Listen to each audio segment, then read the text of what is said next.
Maverick News, the antivirus program for your mind.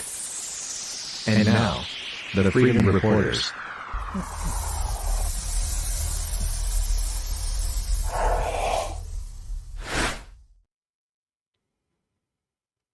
Good evening, everyone. I'm Rick Walker. Welcome back to the Maverick News channel. We have a whole lot to share with you tonight. The pro-Palestinian Tentifada encampment at McGill University has been dismantled. Dragon is on scene live and will join us momentarily to bring us up to date. And he also has some additional sidebar information for additional context that he will be sharing with us about one homeless man's experience within the encampment. So we'll have that. Joe Biden facing a mutiny from within the Democratic Party. The NATO summit continues.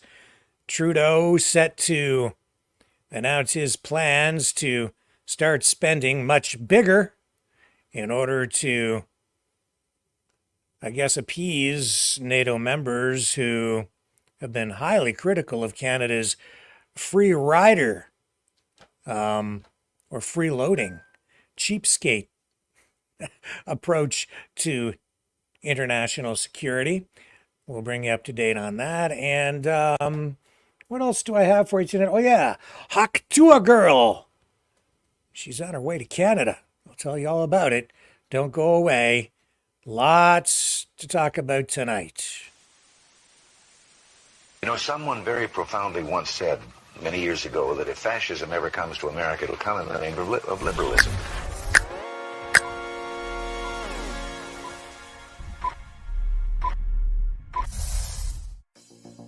Well, I think it's time we ask ourselves if we still know the freedoms that were intended for us by the Founding Fathers.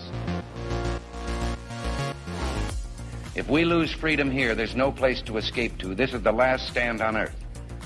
The entire world is watching. Every dictator, every crazy dictator in the world is watching.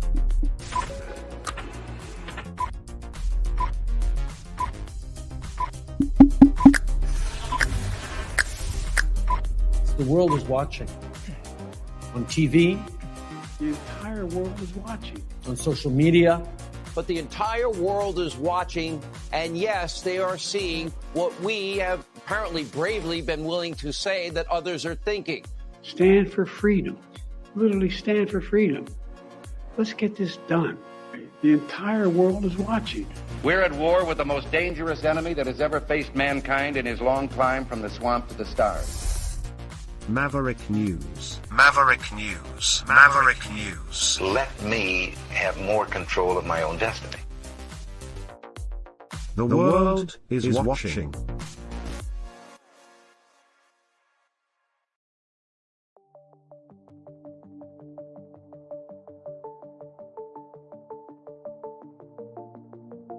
Greetings, brave Mavericks. Our quest for truth continues. We go beyond fake news. Together we expose propaganda.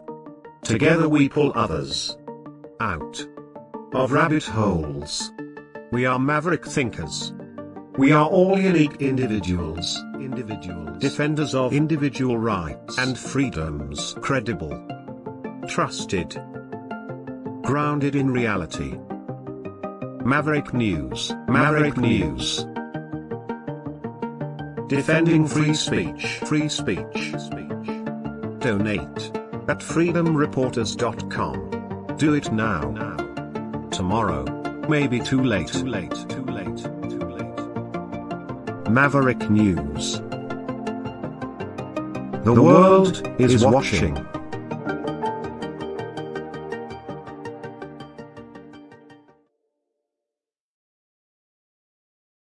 All right, we're back, and so is Dragon back out of the Dragon's Lair and out onto the campus at McGill tonight, where things are much calmer and looking a little more normal.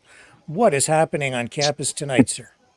Well, the campus this morning has been dismantled by actually the security service of of the campus. So that's kind of weird, but yeah.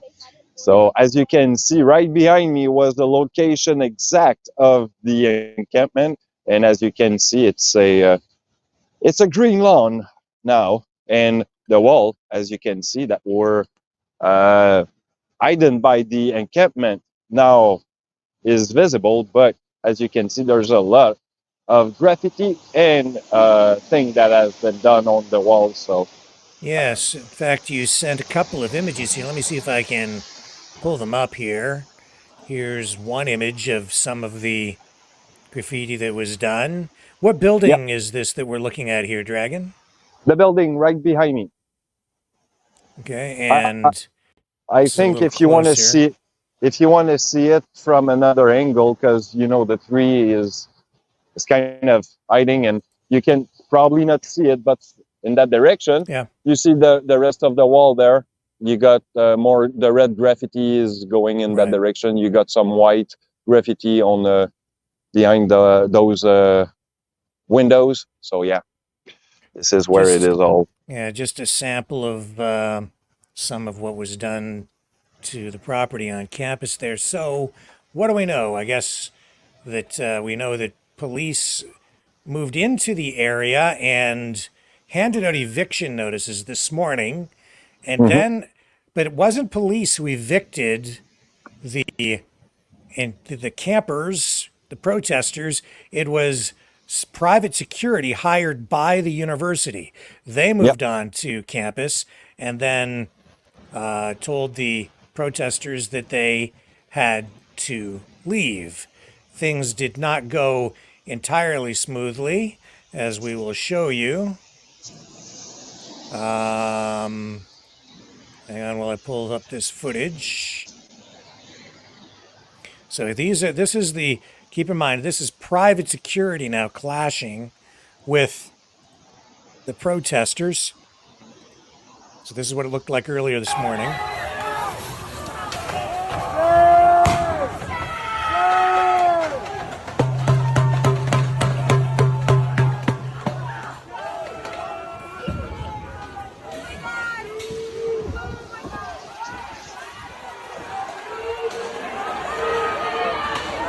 so this location is right next to the James building. Okay. From the look of it, it's right next to the James building where So the I'm not, takeover. yeah, and I'm not sure if those are police or private security, because I know from the information we have that the private security tried to escort the people off the property. Mostly, I guess it went off without much incident, but there was a group that was determined to stay, and then they did clash, and Yep, then there was a larger group of several dozen protesters, I guess, that clashed with police who had assembled just off the campus property, as I yep. understand the information. That's what I That read Yeah, too. yeah, and so that's the information that we're getting from authorities, and I hope that we're getting it fed to us accurately. But that is what things looked like, and then Dragon, I guess they also moved in with a front end loader and started to scoop up what was left Well, of the encampment and started to clear things up. Is that still ongoing tonight? yeah. Actually, if I can pan the camera on the other way, I might show you right there that there's still the you got some thing going on here.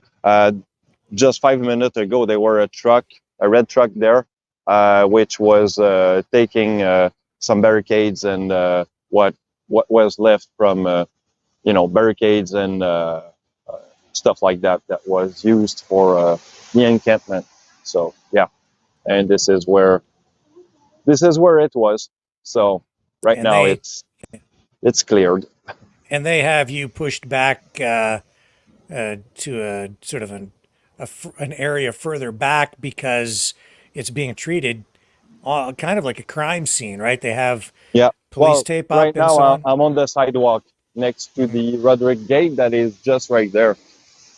So if you can see there's a police car guarding the entrance of the Roderick Gate, so I cannot enter into the campus, and all those opening to the campus are actually closed. So I cannot go any further, or that's the closest that I can get from the situation here. So. Okay, and we have footage from a little earlier in the day, closer up. And I know that with you're mobile there and don't have the ability to zoom in with the equipment that you have, but this will give people a better indication of what happened earlier in the day as the cleanup began.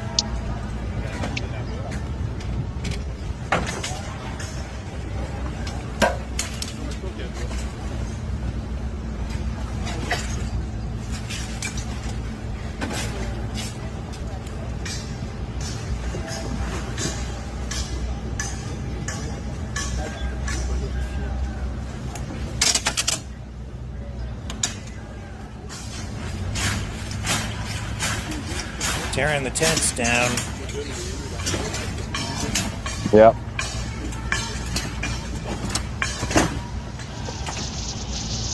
Hey, hey, ho, ho. It's time to go. And they are making sure that nothing is reusable. Yeah, it looks that way. They're just tearing it down and being done with it. Yep. I don't know if you And can see it a little bit better from this angle. There's the graffiti on the wall there. yeah, it's too far away. We can't Yeah. really make that out from that distance. But here's another angle with a front end loader scooping up the remains of what was the tent city.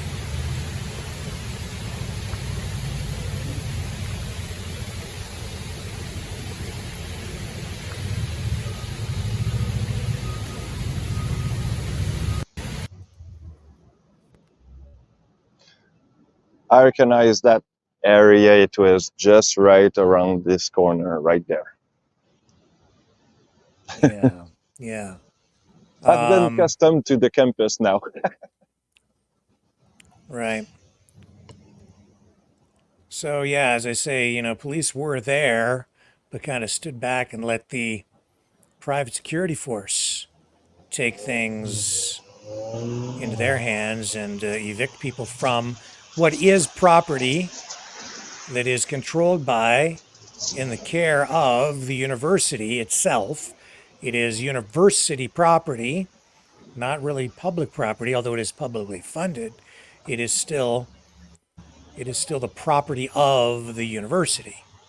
And so I'm no lawyer, but they obviously have the right to ask people to leave. And if they don't, then they would be trespassing. And I'm sure that that is essentially the approach that was taken to effect a resolution to this protest that was there for how long? 2.5 months? 2.5, yeah. 2.5 2.5 months. months. It would have been 3 months on the 28th of this month. Yeah. So the university says that of 35 people who were at the site, almost all chose to leave and were given the opportunity to remove their personal belongings. Some of the protesters did not leave willingly, and police escorted them from the encampment. And at least one person was arrested today after having an altercation with a security guard. So we know that as well. So at least one arrest. So it was a combined effort of sorts between private security and provincial police in Montreal.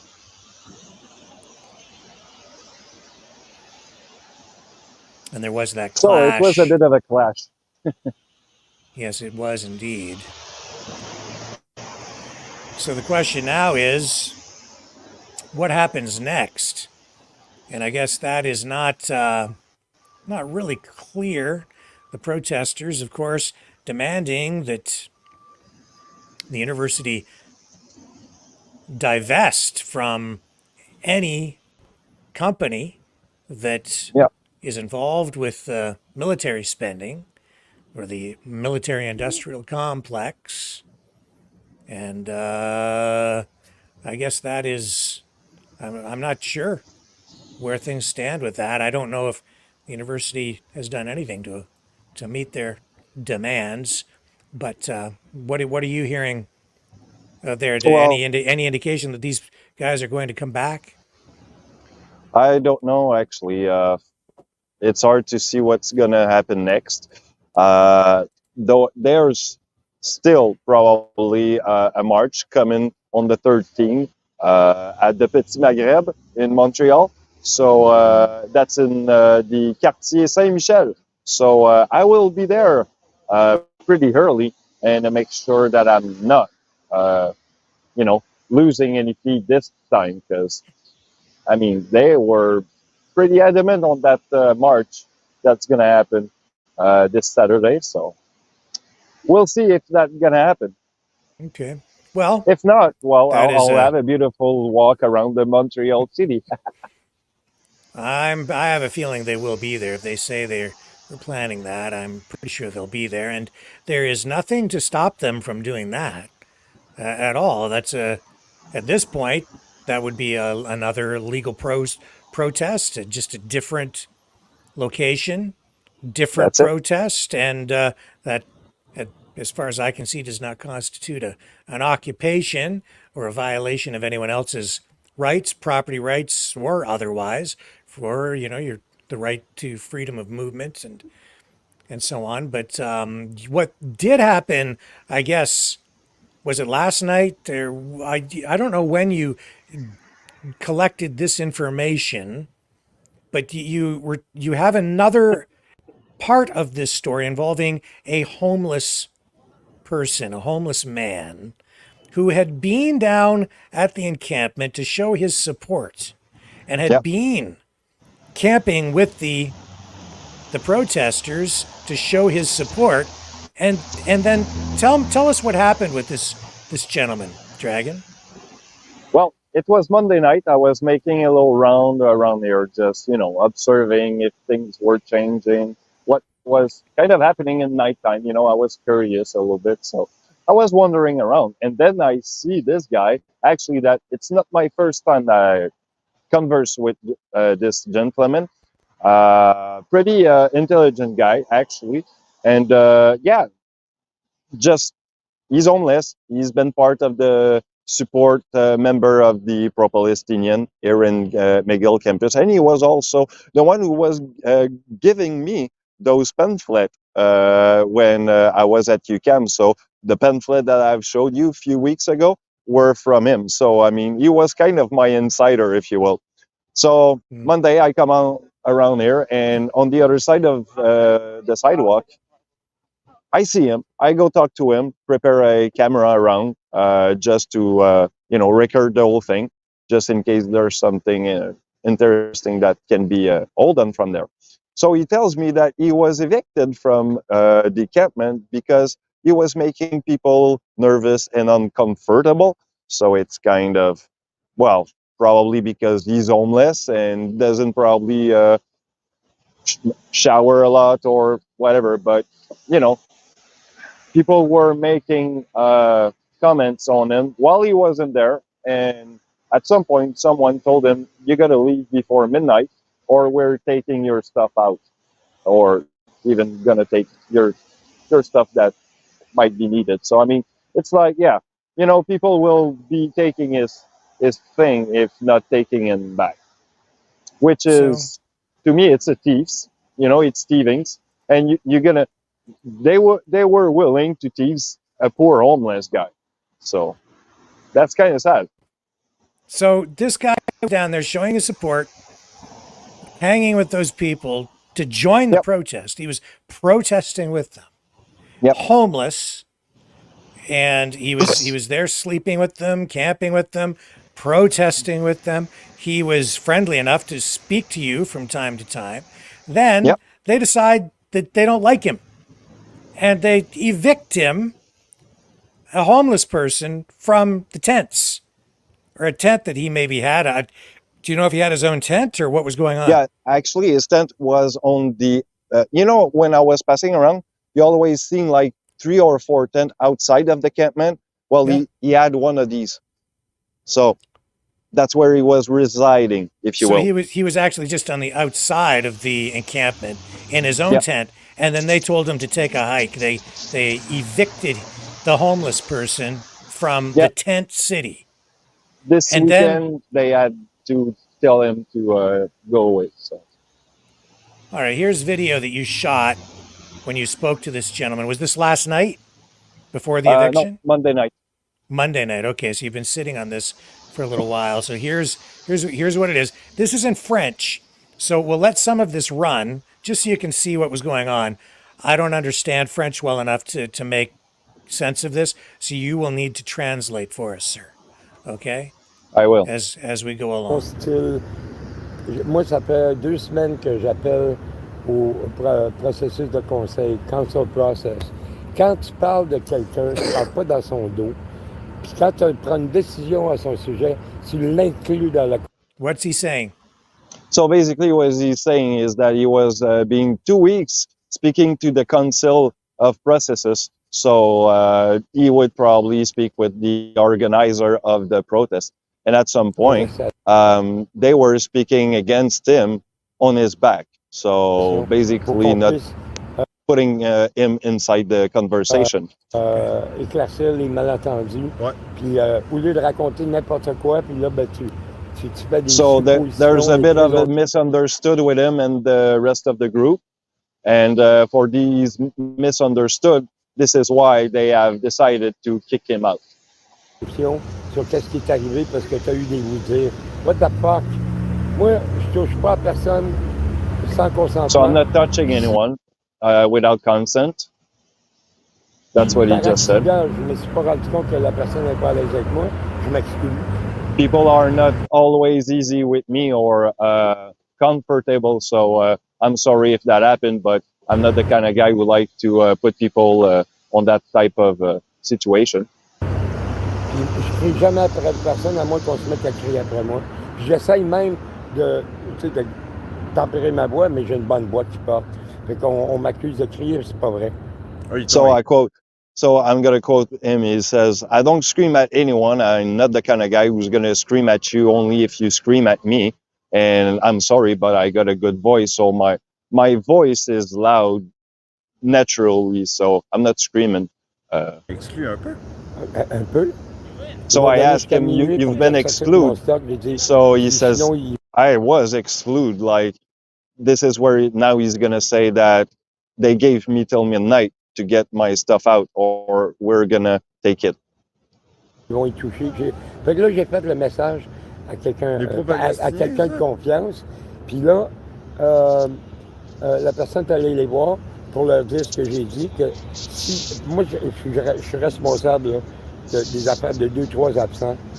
So he's responsible of a few absentee people in the group, and kicking him out would probably put the stuff of those people, those absentees, in trouble, because he's taking care of those things. So nobody takes their thing away, or as a good guy, S'il touche à mes affaires, les affaires de n'importe qui, OK, même qu'il y a des avocats, il y a des polices liaisons, il y a des So if they touch my stuff or anyone else's stuff, this is basically thieves. So basically, you're just basically taking my stuff, and there's police and advocate on this on the case. So yeah, it's kind of going kind of far already.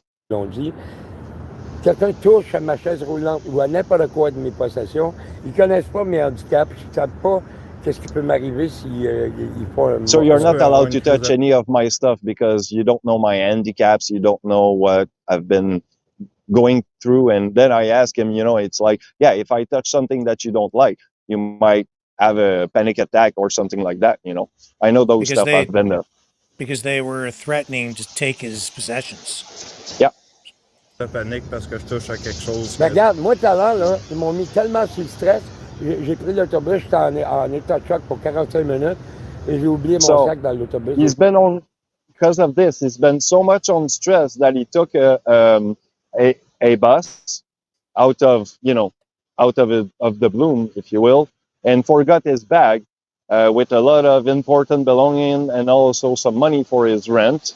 Which rent, I don't know, but probably to buy another tent sometimes. But I mean, look, you're losing money when you're homeless and your important belongings. I mean, that's freaking sad that he has to go through that because of a panic attack that these people have put him through that, right?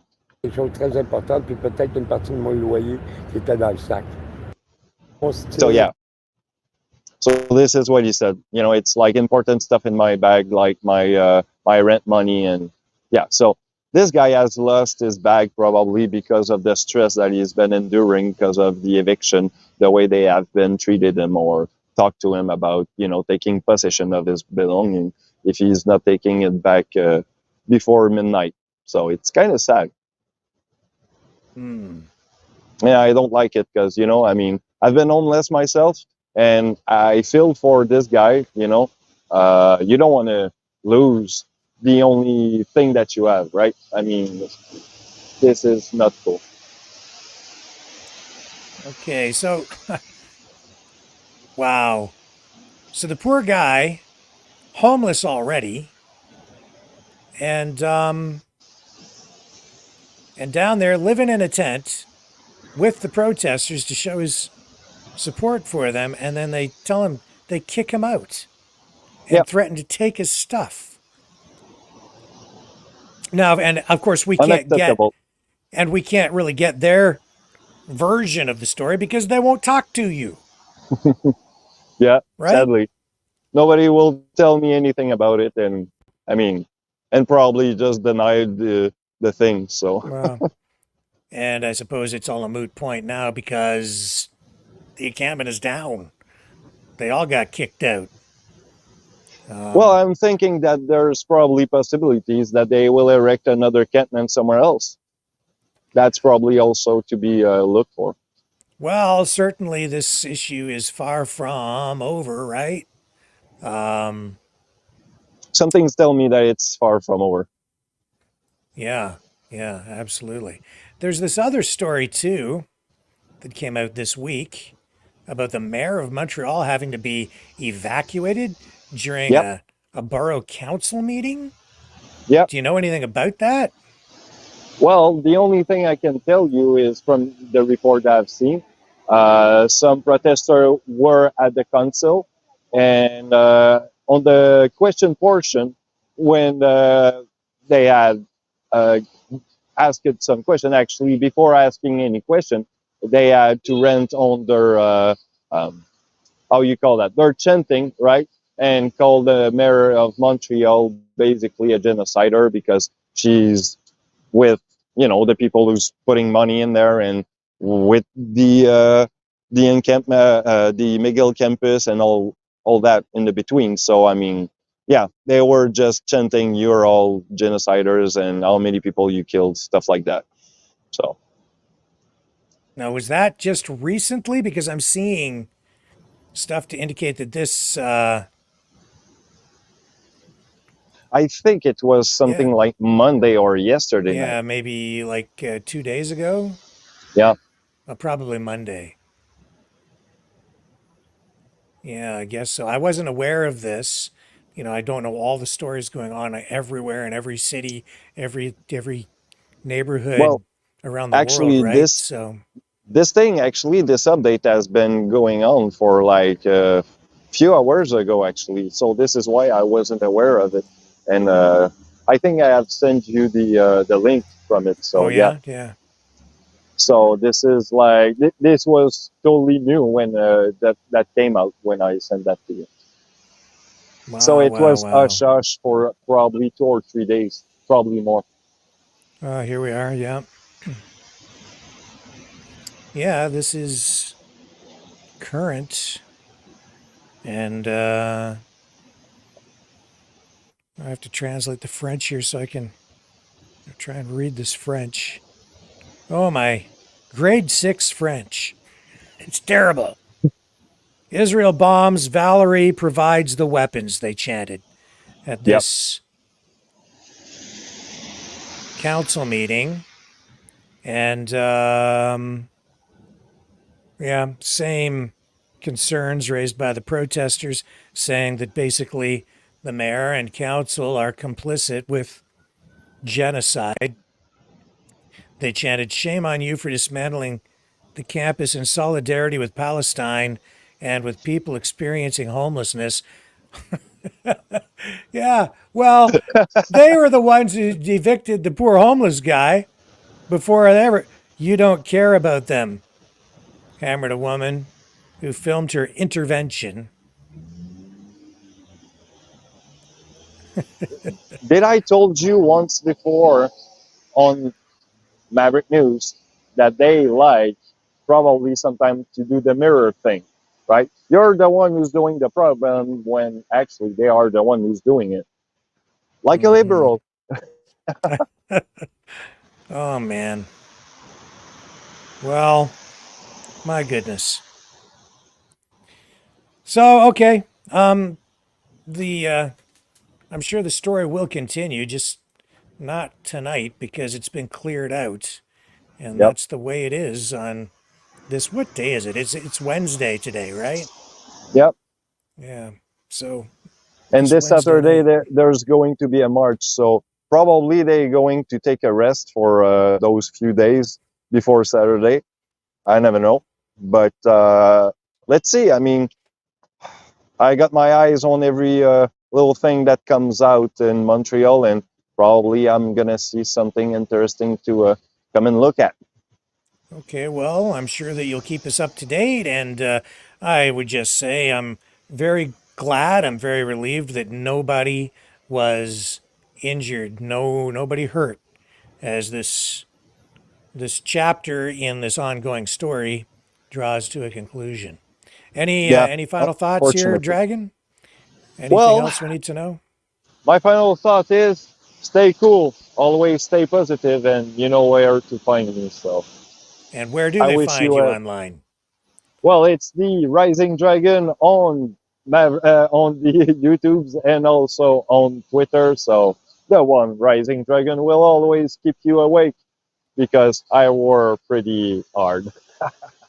All right, rock and roll. To the rock through girl, if she comes to Montreal, I hope she doesn't find me because I don't spit much.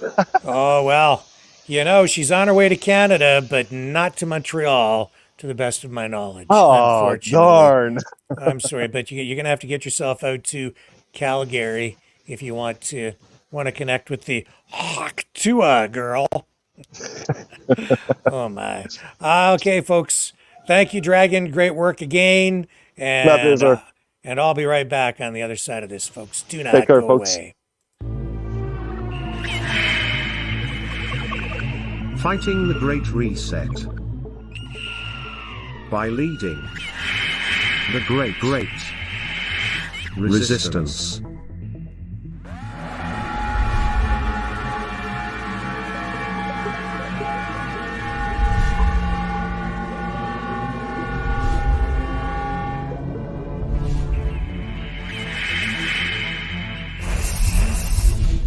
Maverick News. The antivirus programs for your mind.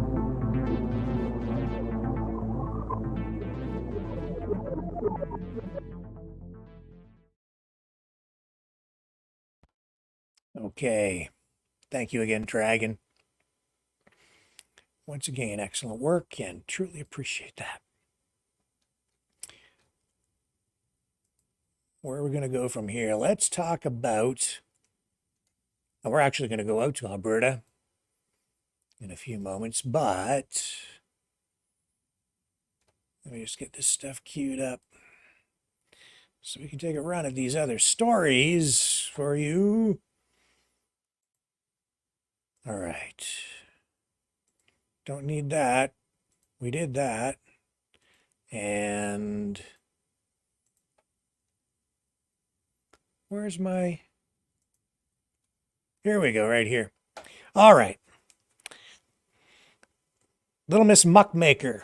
That's what some people are calling Representative Alexandria Ocasio-Cortez from New York. She has introduced articles of impeachment against Supreme Court Justices Clarence Thomas and Samuel Alito. She claims their refusal to recuse from certain cases poses, in her words, a grave threat to American rule of law. In her statement, Ocasio-Cortez criticized today the justices for not stepping aside from cases where they have financial and personal entanglements. She called this an unchecked corruption crisis and a threat to the integrity of our democracy. The Supreme Court has not yet responded to these allegations. Ocasio-Cortez's impeachment resolution against Alito focuses on his refusal to recuse himself from cases where he had a personal bias or failed to disclose financial interests and gifts. The resolutions are co-sponsored by several other Democratic representatives. Additionally, the first charge against Alito involves controversial flags flown outside his home, linked to the Stop the Steal movement. Alito did not recuse himself from Trump-related cases despite this association. The second charge involves Alito's undisclosed relationship with hedge fund billionaire Paul Singer, who took him on a fishing trip to Alaska. Justice Thomas faces impeachment for failing to disclose financial gifts and for not recusing himself from cases involving his spouse's interests, his relationship with GOP mega donor Harlan Crow, and his wife's involvement in efforts to overturn 2020 election. Overturn or reclaim, depends on your point of view, and that has drawn significant scrutiny. Democrats have called for Thomas to recuse himself from cases involving former President Trump, though he has only done so in one instance related to the J6 incident. We'll continue to follow the story, and A.O.C. drawing fire from the MAGA side. Some people calling her Little Miss Muckmaker. Stirring things up from the left. Talking about Democrats, here's where we stand tonight with Joe Biden. He had another busy schedule today. He had a number of stops, including with the AFL-CIO folks over at the AFL-CIO headquarters. He attended the NATO summit and a meeting with the new British Prime Minister. He's trying to mend fences and reassure Democrats that he is still the right guy to beat or run against whatever President Trump in the upcoming election. Prominent Democrats, though, including some senators, moderate New York Representative Pat Ryan and party donor George Clooney even today, continue to air concerns about Biden's candidacy. Clooney actually coming out just after running a fundraiser for Biden, about a week or two ago?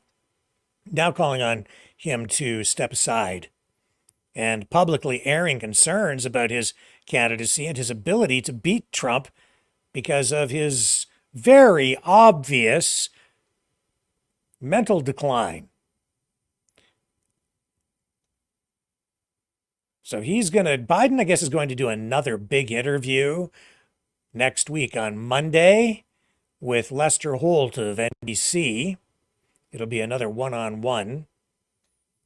And Trump has really been kind of playing it cool, not really making a lot of waves with this. I think he has realized, and probably his advisors have told him, rightly so, that the best thing to do is just show a little bit of compassion and take a soft touch to this, because when someone is in mental decline, when they're having cognitive issues, when they're clearly suffering from mental degeneration, they're vulnerable, right?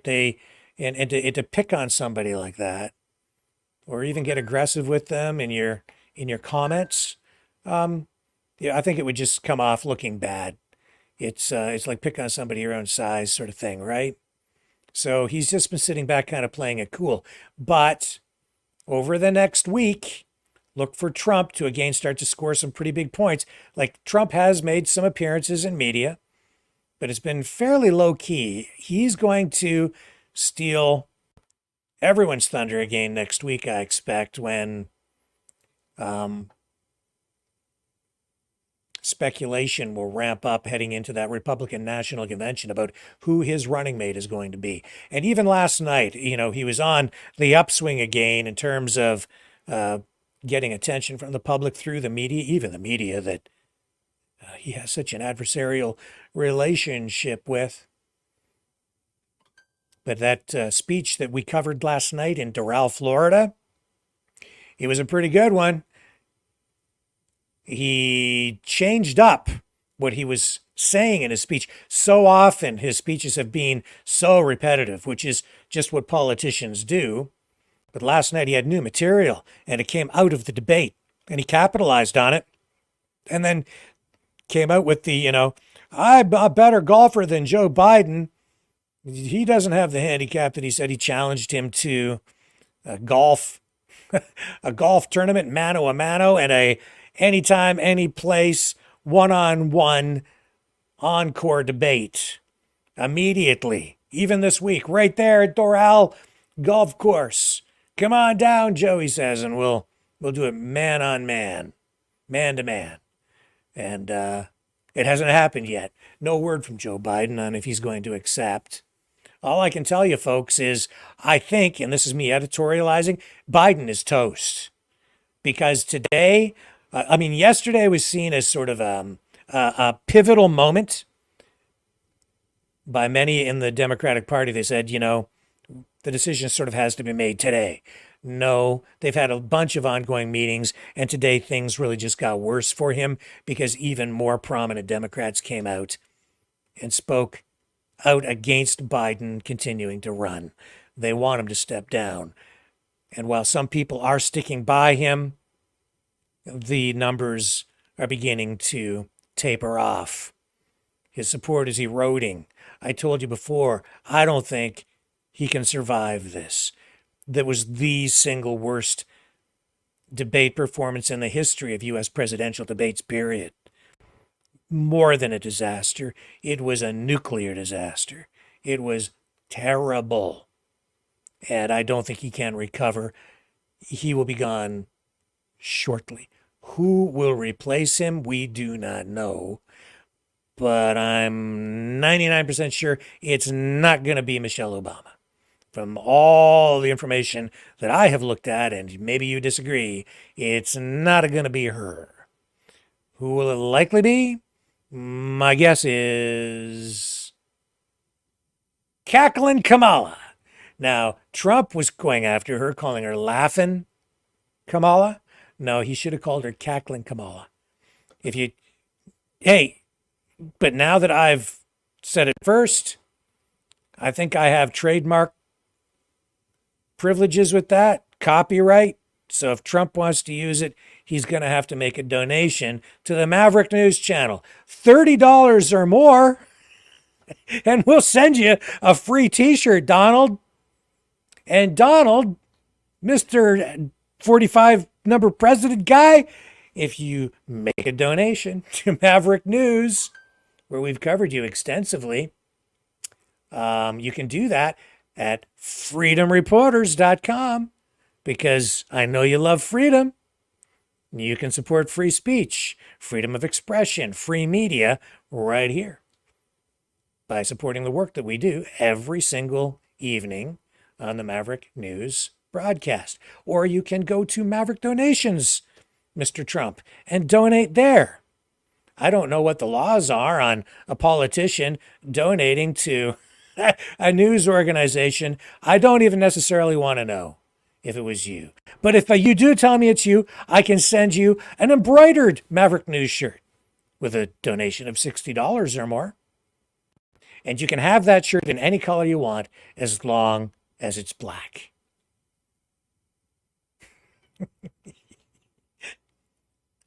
And I know that you want to support free speech. I know because you know, here's the best reason, Mr. Trump, to donate to Maverick News. Because if you donate to Maverick News, it will drive Justin Trudeau absolutely crazy.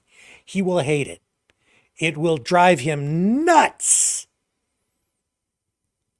So if for no other reason, just do that to be a thorn in JT's side, because I know the two of you don't get along well.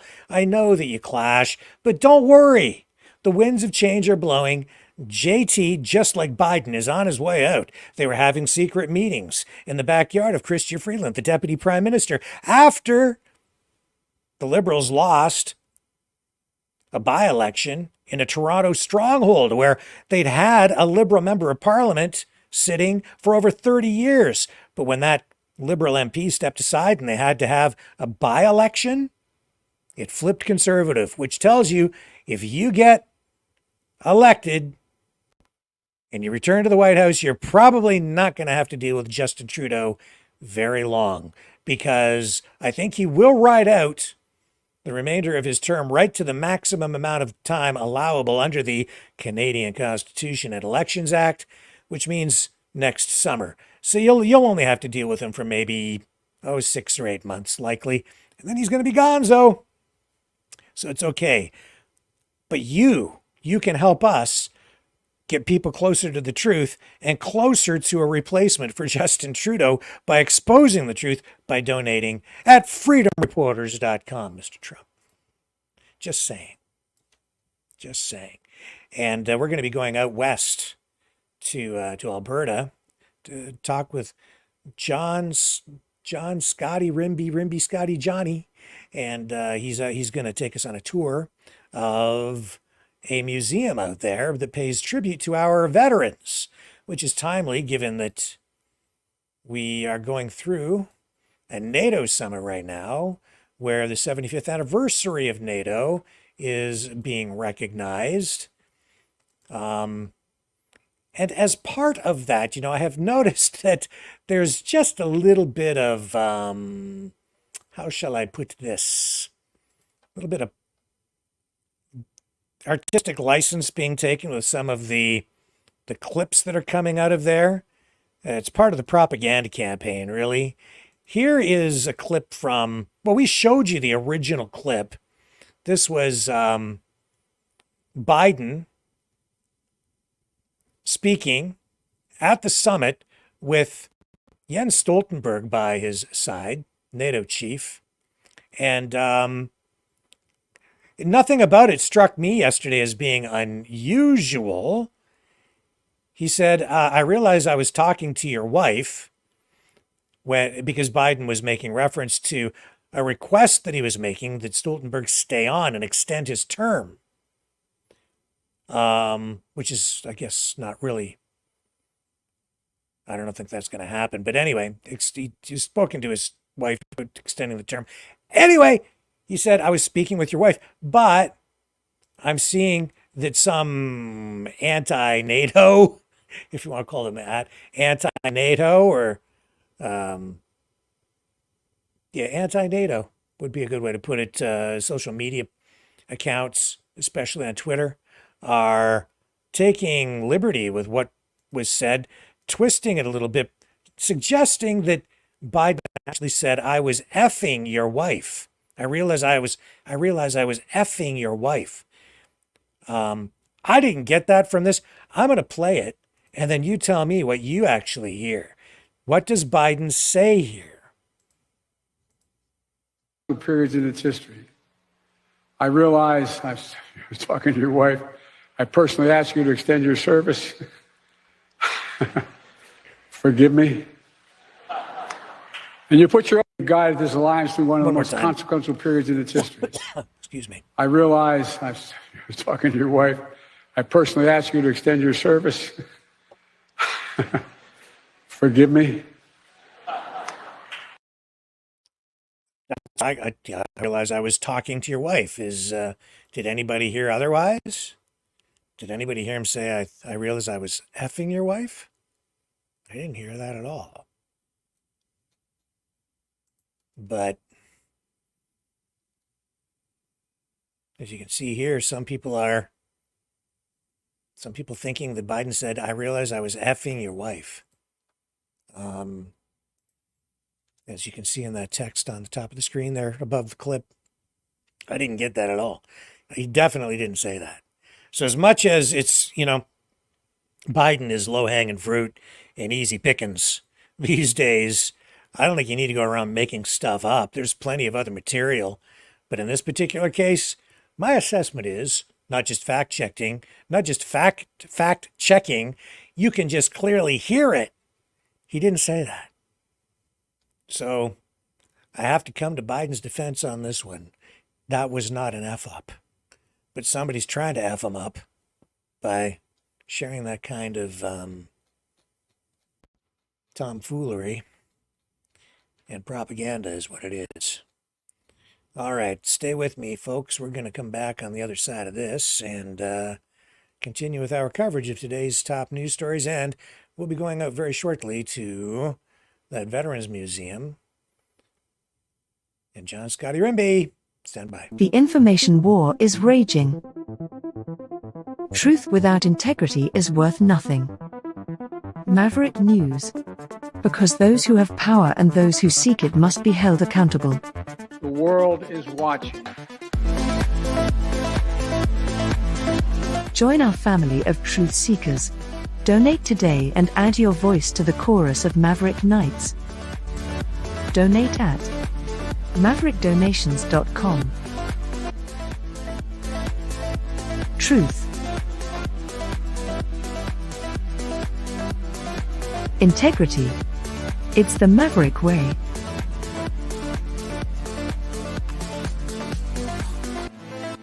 Maverick News. The world is watching.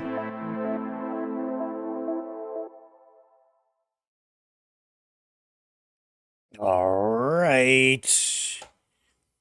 Canada under a lot of pressure at the NATO summit because NATO is moving away from having 2% as 2% of GDP as a goal for NATO contributions from each member country to making it mandatory.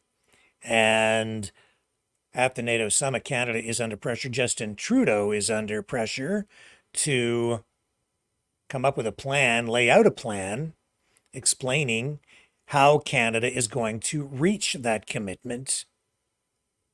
He is expected to do just that tomorrow. Right now, Canada is the only member of the alliance without a timeline to reach that target. According to the latest figures from NATO, Canada is en route to reaching 1.37% of GDP this year,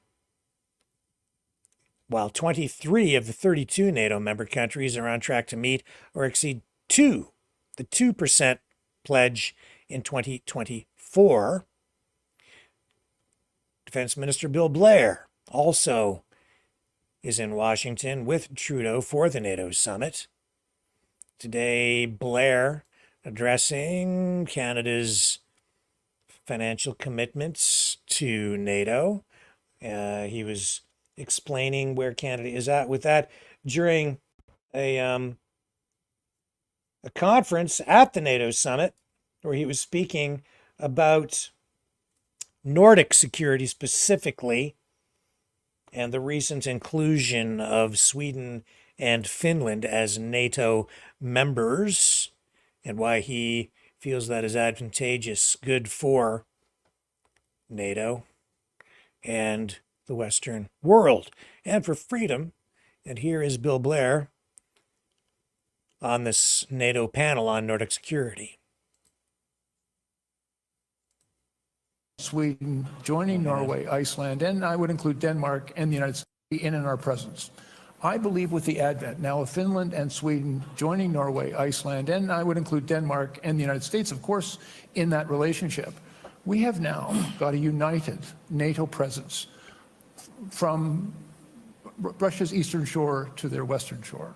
I think we have much to learn from each other, the opportunity to work together. In my country, we're investing very significantly now in new capabilities in our high north, building multi-mission, multi-use infrastructure up there, investing in new technologies. We're investing very significantly in over-the-horizon radar and over-the-polar radar to improve our domain awareness. But we believe that there's great opportunity to learn from our new allies. And we have always been friends, and we have always worked well together. But through the alliance of NATO, I think we are strengthened by it. And one of the things, the final thing I would observe as well, that since February of 2022, NATO has transformed itself into a more powerful alliance. Everyone, there I see a greater unity, a greater resolve, a greater focus of purpose. And I think that strength and that unity can be applied in all domains of risk, including potentially in the high north and in the Arctic. Okay, wonderful. Well, you talked about investment, so let's pick up there. One of the major themes, of course, of the summit is deterrence and defense. We have new regional plans. We need to get the capabilities to make sure those plans can be implemented. And so part of that is burden sharing and making sure all allies are contributing. Some of the countries here are at 2%, some not there yet. I'm wondering if you could talk a little bit about burden sharing. For those of you who are already at 2%, what is your strategy for staying there? What are the capabilities you're going to provide? And for those of you who aren't there yet, what is your strategy for getting there? And I'll throw that open to the group. If I may start, because I'm one of the larger economies in the NATO alliance. We have the 6th largest military even today. But we are not at 2%, and we've got work to do to get there. One of the great challenges I think we're all facing is first of all, issues around personnel, and there's things that I've been learning from the Swedes and the Finns that are going to help me solve some of my challenges. But what we're seeing in production is also deterrence. And what we're finding is some real challenges in military production. And even, I've signed contracts for almost 200 planes for my Air Force just in the past year. But it's going to take a number of years to deliver those capabilities. We're building new surface combatant ships, 15 of them in our country. But I won't see the first one until 2032, and we won't be able to deliver them all until 2050. And so I think we also, I'm absolutely committed. Canada has to do more, and Canada will do more, and we'll meet the 2% pledge. And I think we have to even go beyond that 2% pledge. But having said all that, I think it's also incumbent upon us to make sure that we invest well. And part of the unity of NATO, I think, creates opportunity for us. Just earlier today, I entered into an agreement with Norway and Germany because we have agreed to work together on issues around production and meeting those targets so that we can go back to our respective constituencies and say, yes, we're doing what is required. We're going to invest the money that we need to invest, but we're going to do it well. And then we're going to create real value. And by working together, I think we're much better than working apart. Looks like some others wanted to come in. Minister Johnson. Please. Sure. We increased our defense budget with 28% this year after decades of underinvestment, and we doubled. Okay. So just talking money, budgets, blah, blah, blah, blah, blah, blah. See where it really ends up going. A lot of talk at the NATO summit too about that children's hospital that was struck by a missile. Ukraine's saying it was Russia, and I would say from what I've seen, all the evidence indicates that is the case. Russia trying to say that Ukraine bombed their own children's hospital. I haven't really seen evidence of that, but maybe there's more coming out. Okay, whatever. Very, tragic. 30 some people killed, I believe it was. Let me get you the accurate numbers on that.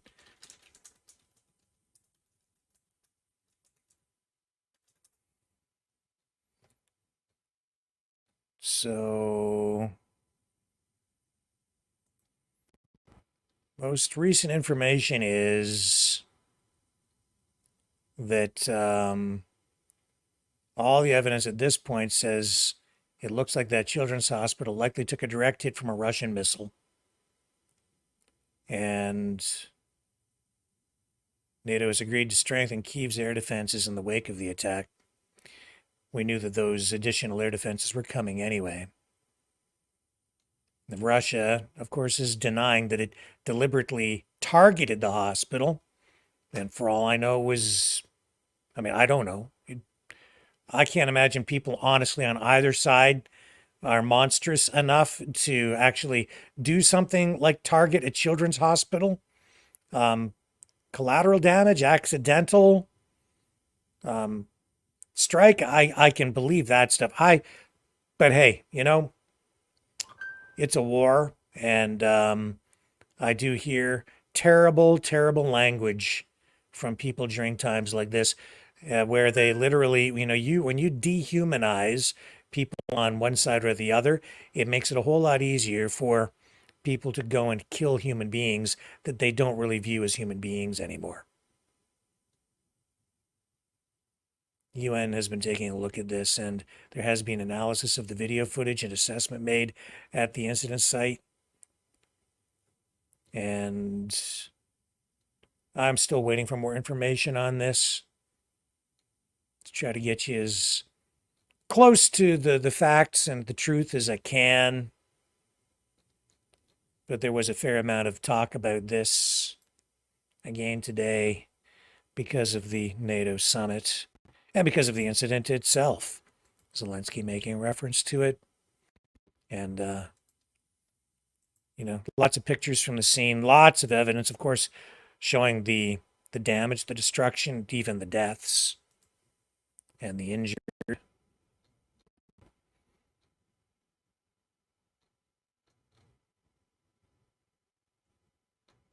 And then Vladimir Zelenskyy today, well, actually it was yesterday at the Ronald Reagan Institute. Where was he? He was at the NATO. I believe he's in Washington. Let me just check for you. He was interviewed after giving a speech.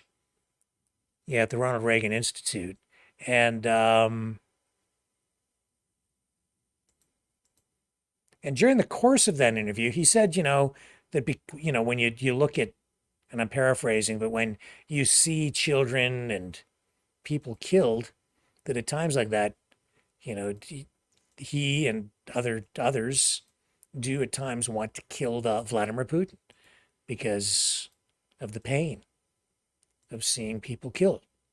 And I get it on either side, right? You see loved ones killed, whether you're a Palestinian in Gaza or an Israeli in Israel, a Jew in Israel or whatever, and you have a friend or loved one killed, you're overwhelmed with emotion.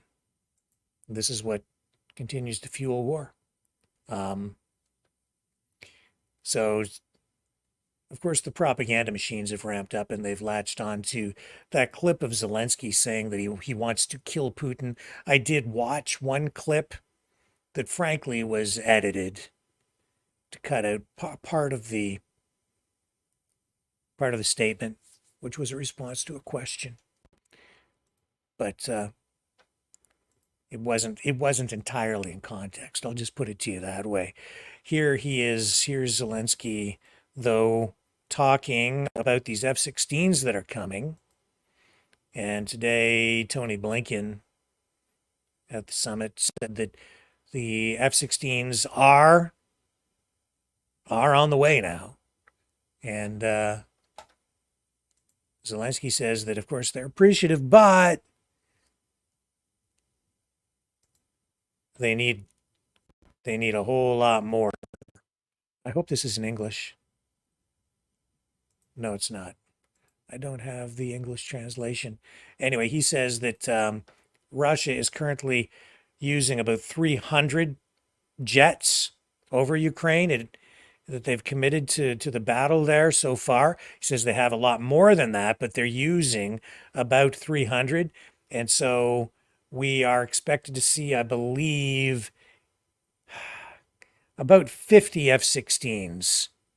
And it isn't clear how many of those will actually see service. What he didn't get into today, he said, and Zelenskyy says that, it isn't really enough. But of course, they're going to make do with what they have. And I do know that training is a big issue for those jets because there's a backlog of just training F-16 pilots, period. And so when you throw the Ukrainians into the mix, it's taking time to get enough pilots trained to fly the jets. And so of the 50, from the information I have, maybe only about 20 or 24 maybe, probably not even half of them will actually be, they'll only have about that many pilots to fly them is what I'm saying. So about 50 jets and only about half of them will be, will have flight ready pilots initially. So they're scrambling to get more pilots trained. That will come over time. Now, I do have Zelenskyy here in the interview portion at the Reagan Institute. Let me just share this with you. Get a little clip from him today. Here we go. The Biden administration has put restrictions on you as far as what you can do. Are you fearful of a Trump administration and what that means for you in this war? Do you fear former President Trump, if he's president again, would pull out of NATO for the U.S., for the Ukraine war?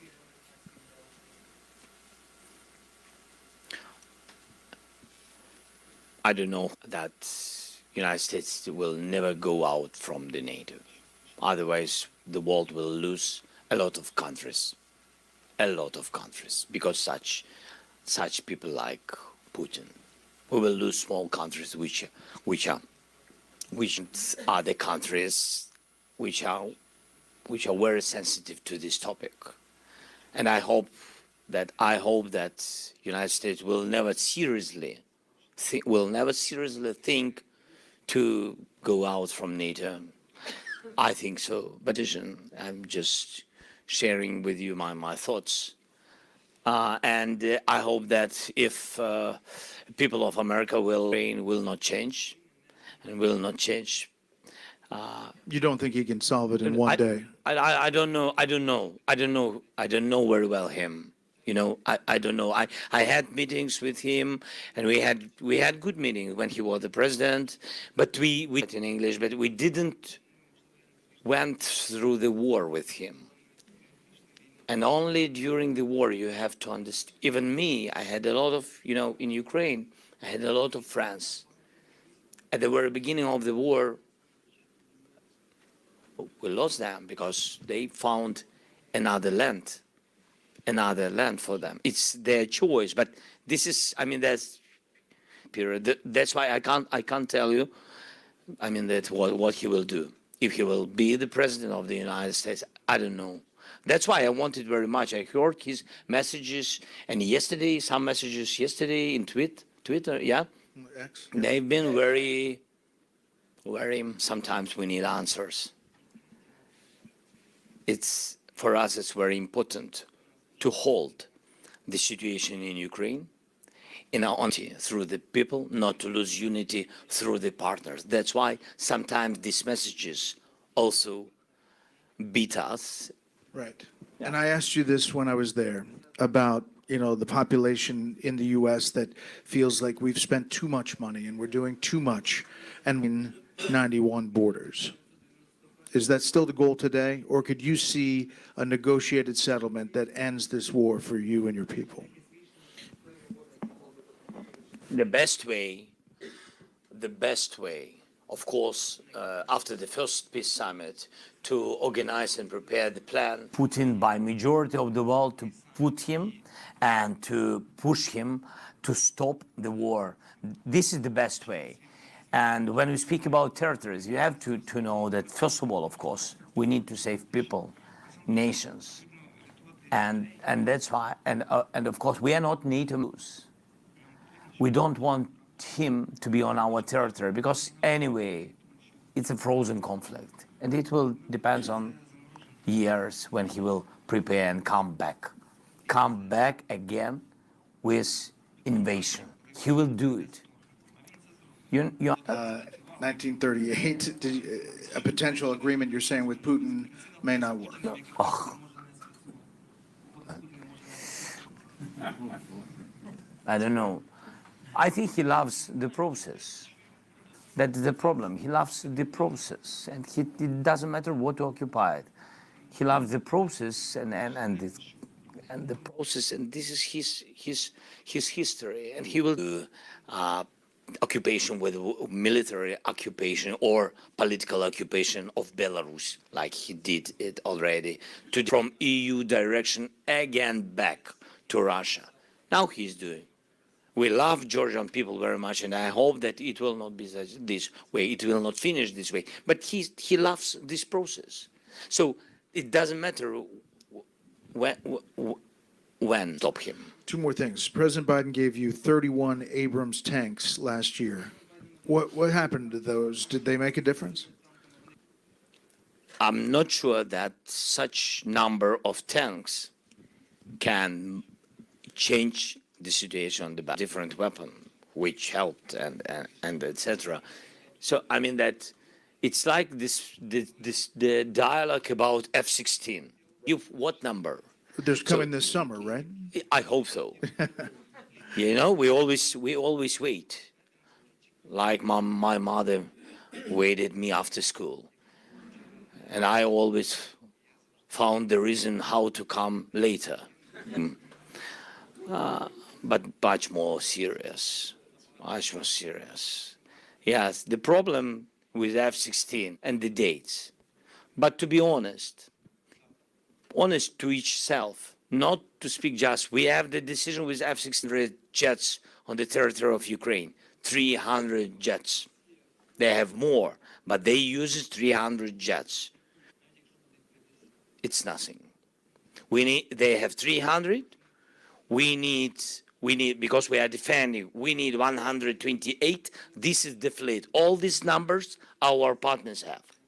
So till moment when we will have 128 with them in the sky. Anyway, it will be difficult.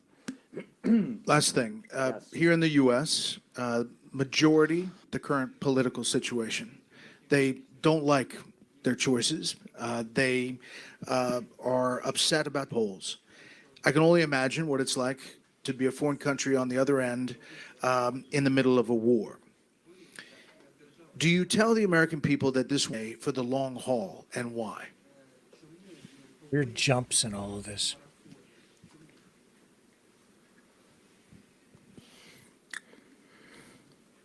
This is the long dialogue. Yeah, really. I think mostly people understand, not only our people, common values. We have the same families. We have the same understanding of the life. We are very, very fighting for freedom. Beginning, they understood us. And the moment, as I said previously, that Putin will never stop on Ukraine. And you will see it. If we will not stop him, he will go further and want to show that he can. He has to sell this information to his society. He will go to those countries who are members of NATO, but being the parts of the Soviet Union. He will go there, and his ambitions. And after that, the people and soldiers, and will defend these countries. And it's tragedy for everybody to lose people's sons and daughters. And that's all the world pay a low price. I think so. Maybe I'm not right. But who wants a lot of, if to be pragmatic, Brad, so during the war, of course, we increased a lot of technological progress, and with cyber, and with drones, with sea drones, and etc. So United States, when they gave us weapon, they took from us all this, you know, all our knowledge and all this. You've got it. A lot of companies and etc. And a lot of companies in the United States, they really had and made big progress in production because the government of the United States pushed there and gave them money and a lot of contracts. So I think it helped. If it's to be pragmatic. So I understand it now. Maybe it's okay, their choice, but they will understand it. They will understand it in the future, that the United States made a really right choice, made really to save democracy in the world. And this decision is making now on the territory of Ukraine. It's true. Okay. Stay with me. We're going to go out west and connect with John Scotty Rimby. He's going to take us on a tour of a very unique place, paying tribute to our veterans. Don't go away.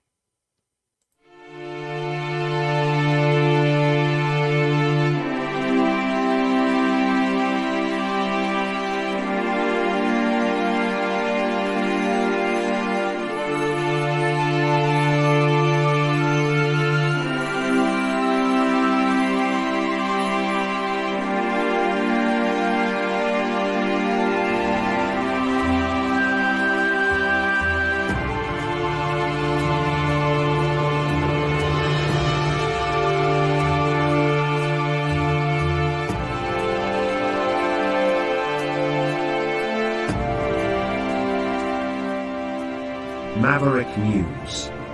The world is watching.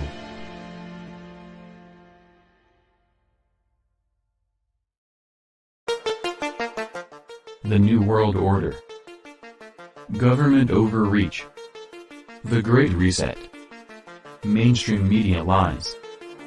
Now more than ever, independent voices are needed. Donate now, at freedomreporters.com. That's freedomreporters.com. Maverick News. The antivirus program. For your mind.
Maverick News. The world is watching. All right, I'm back, and I have contributor John Scotty Rimby on the line. Good evening, John. How are you tonight? Well, good evening, Maverick News family around the world. Little hot here today, Rick. Having a cold one. Calgary Stampede, it's 34 Celsius today. No humidity, though. We love the dry heat here, but it's wonderbar. Love the heat. Wow. I'm always cold. My mom said she was cold. I was born cold too, Rick. Wow. So, you're going to take us on a little bit of a tour tonight. Let me just bring up some of these images that I have here. Yeah, just hang on for a sec, Rick. Happy birthday to NATO. They're right on are they 75? Today, yesterday, they're right on the edge of it, eh? Well, I don't know what the exact date is, but certainly this is the 75th year of NATO, and that's being recognized at the NATO summit, which is still ongoing in Washington. And Rick, like I've talked before, I would not exist in the world, Maverick News family, without my World War I veteran, John Hugh Manson, a private that made it back from World War I, and my other veteran who I love very deeply, World War II veteran Robert Howell, Navy, secret intelligence from the Lutheran Church in Morrisburg, Ontario. Two veterans that are just stood up for our country and are incredible. So you were out at this museum. This museum is called the, what is this place called? The Voices. What's the place? Voices? It's actually Veterans Voices of Canada. Okay, right. And the founder of it is a friend of mine by the name of Al Cameron, founder. I met him about 3 years ago. It's a one-of-a-kind sort of veteran museum in Red Deer, Alberta, Canada. Parkland Mall. It's a huge tourist attraction, free parking. Absolutely one-of-a-kind, incredible. Everything in that museum, and Mr. Cameron's been at it, a true patriot Canadian, let me tell you, Al Cameron, a true patriot and Canadian, been at it for about 20 years. Everything in there is so original. It's all been donated. It's an absolutely one-of-a-kind sort of military museum, Canada-wide, that I've ever seen. And I kind of stumbled on Mr. Cameron about 3 years ago, kind of became friends and talked, and what a true patriot. And we need to honor him so much because he sacrificed about the last 20 years, he's been assembling this together. Incredible, incredible. So I'm going to treat this tonight as sort of a preview because I'm hoping that we can get him on here to talk about this museum and explain the importance of it and the importance of preserving our history so that we never forget the mistakes of the past. Oh, absolutely. Absolutely. And if you're ever Alberta way and you can make it up to Red Deer, I think the museum is open Tuesday, Wednesdays, can be special appointment as well. And of course, Rick, you can appreciate Maverick News, people around the world. The biggest thing facing these museums is financial support. Everything in this one-of-a-kind museum has been donated by families and people. And just pretty incredible. It's become a real tourist attraction. So let's just take a look at some of the images from inside. There's the Wall of Honor, I guess paying tribute to all these different kinds of veterans. And here's a wider shot inside one of the rooms. And what are we looking at here, John? I see a few display cases, various flags, because, of course, the flag that Canadians fought under over, the history of the nation, the flag has changed from time to time. And, of course, we have connections right back to Britain. So anything you want to say about these images here? Well, the Wall of Honor is, it's the 10th year anniversary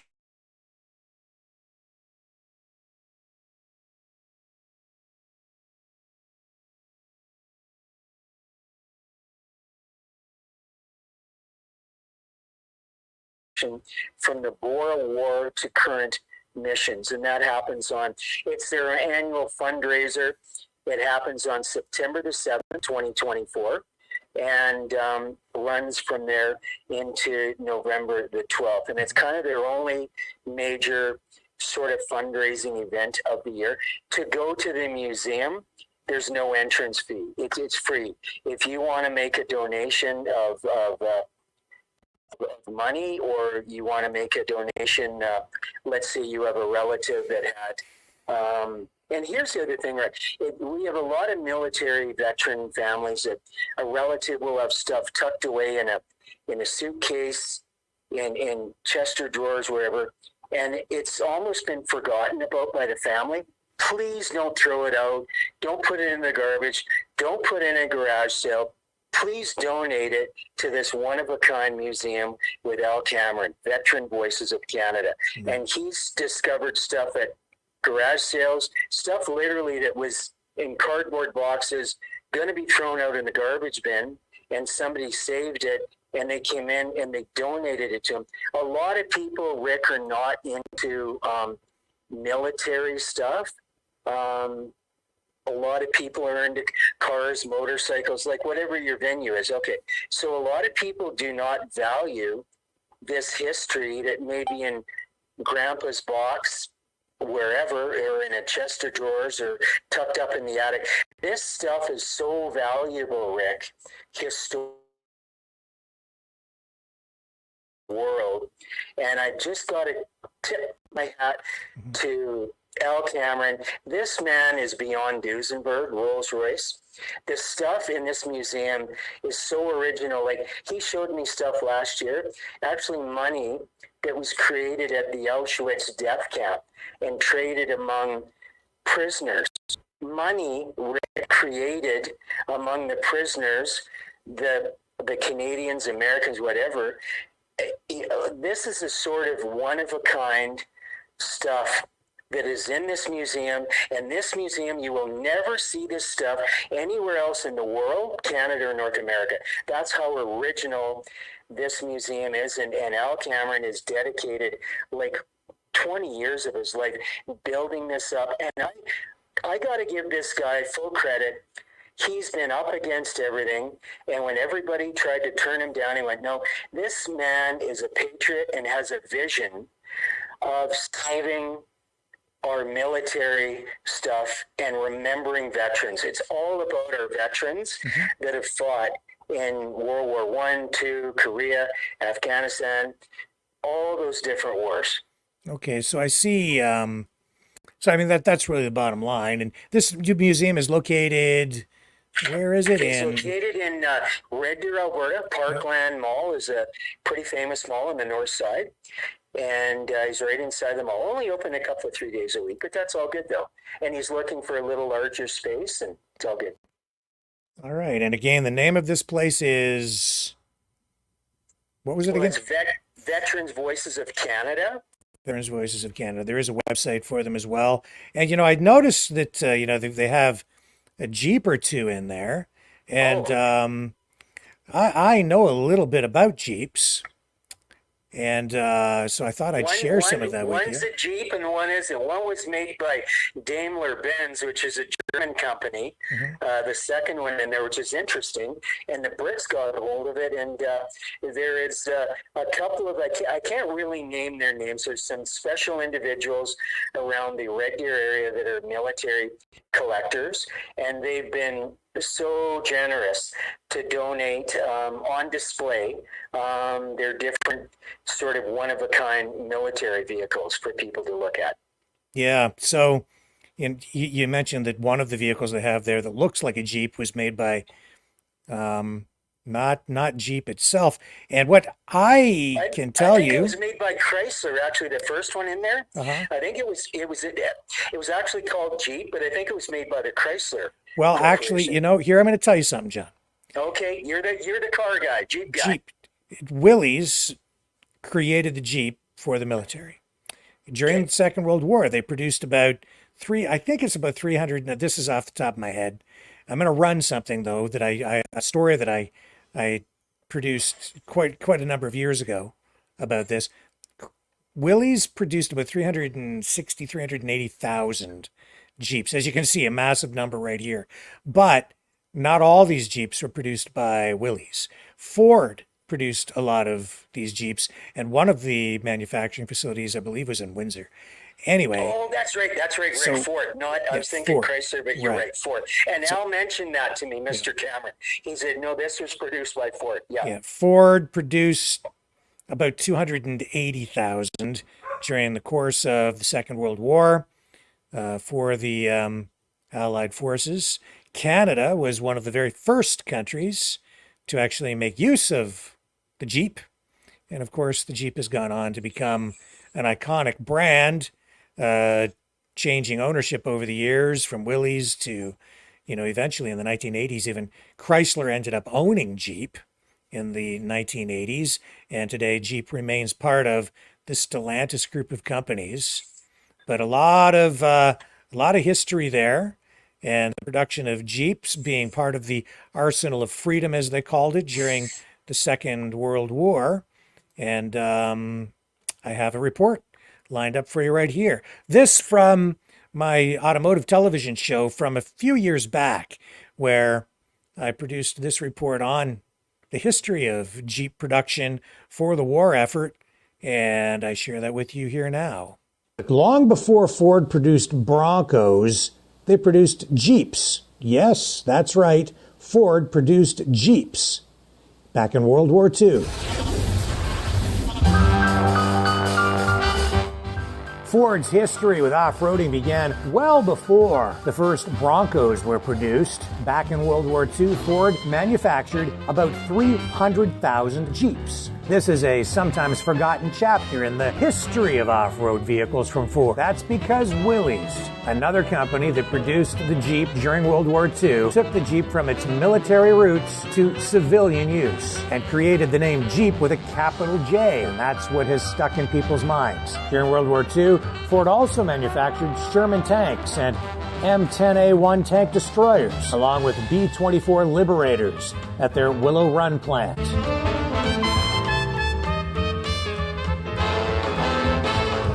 So Willys gets the credit for being the builder of the World War II Jeep, but in reality, it was engineers that worked for Bantam, Willys, and Ford that contributed to the design and engineering that went into the Jeeps used by the U.S. military and other allies.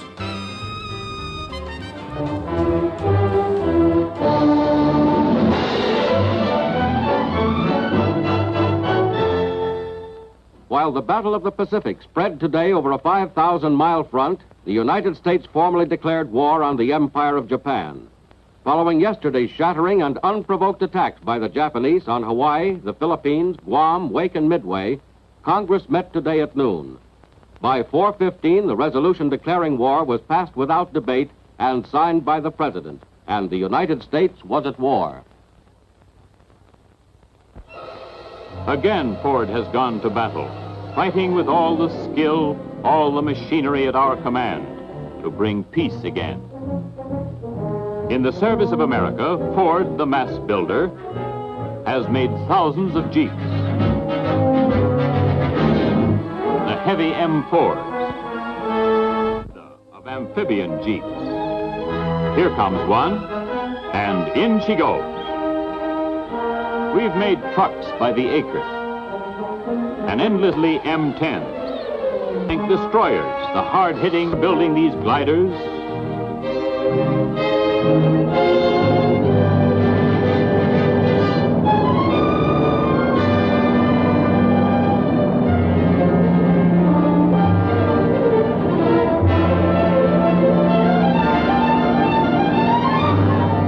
Superchargers.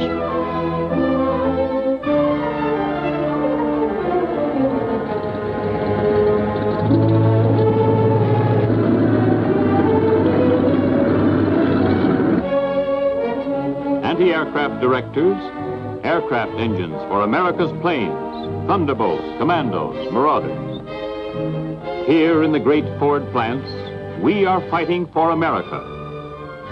Our weapon is the Ford idea, mass production, skill, brains, the know-how that made this company great.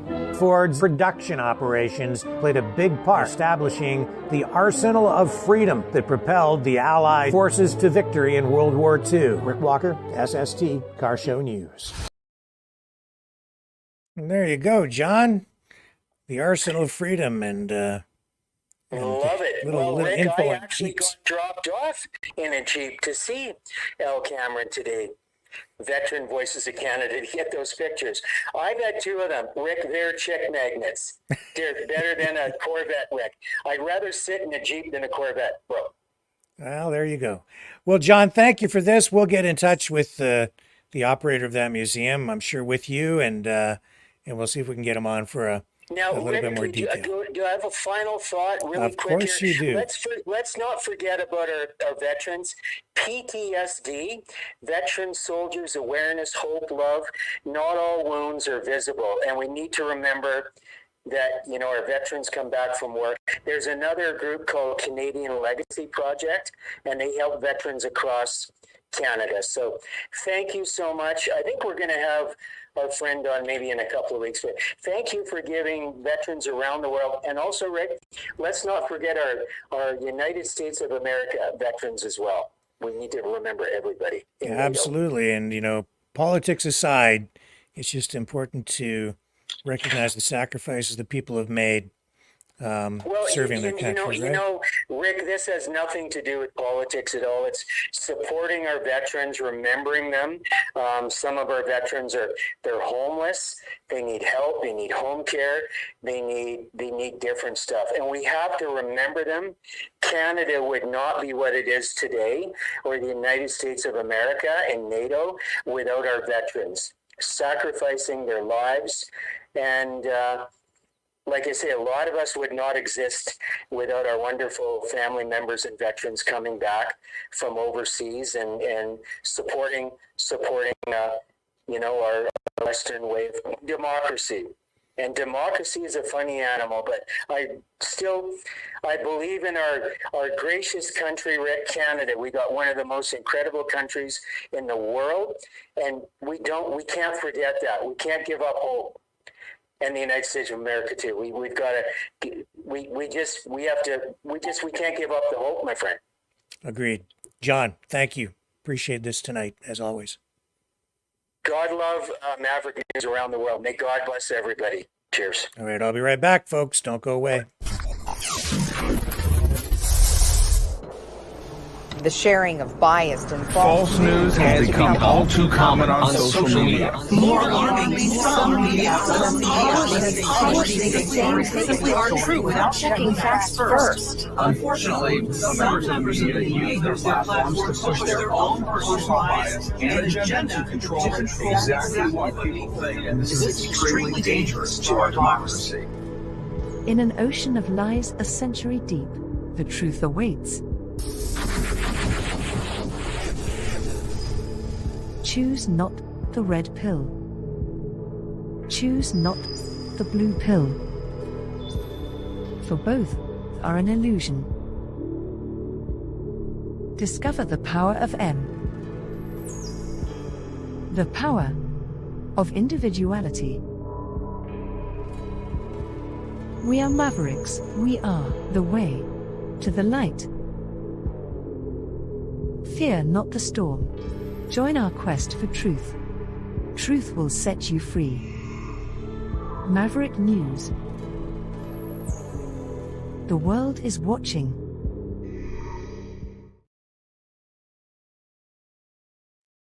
Okay, so last night I was making reference to, what's her name? Haley Welch, the Hawk-Tua girl.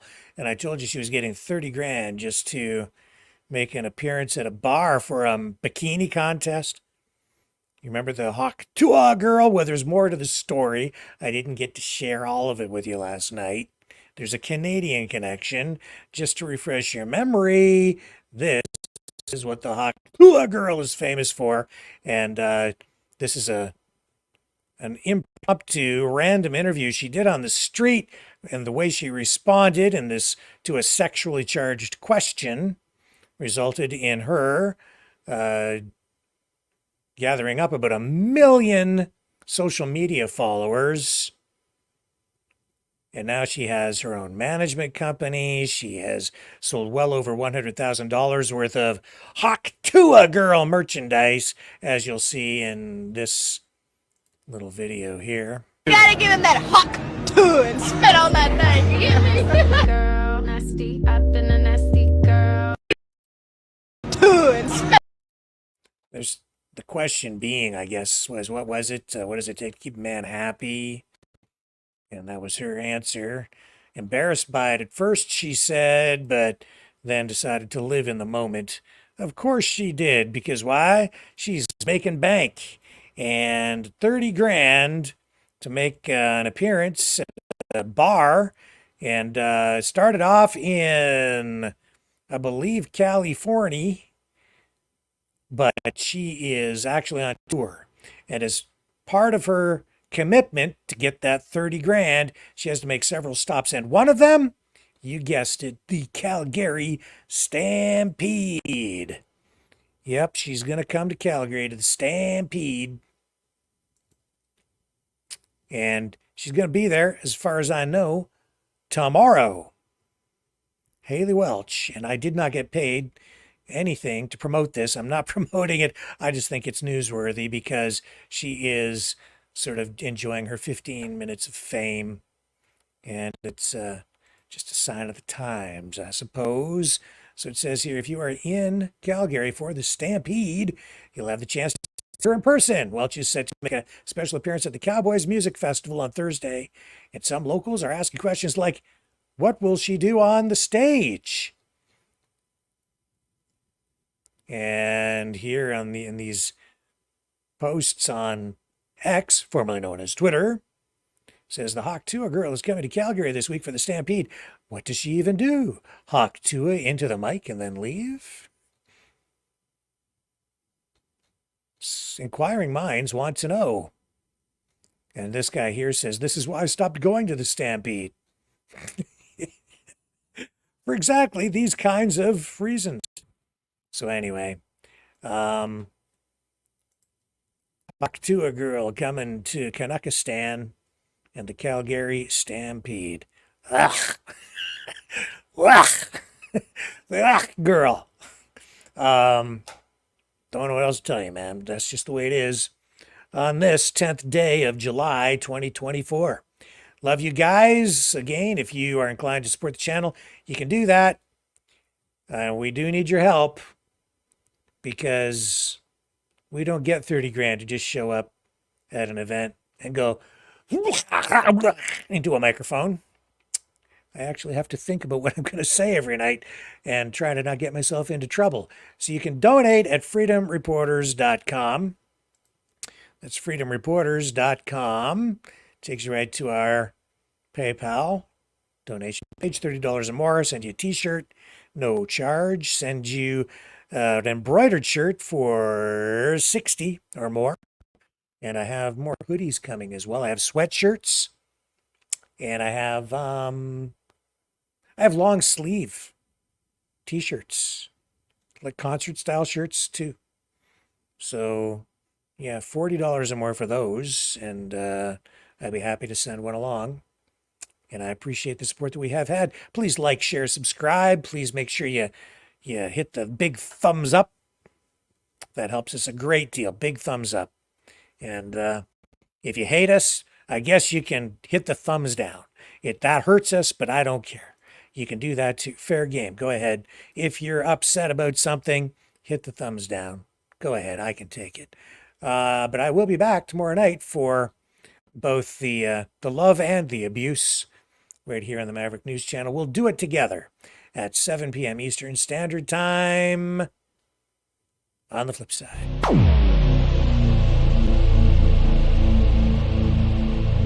This has been a Maverick Multimedia production.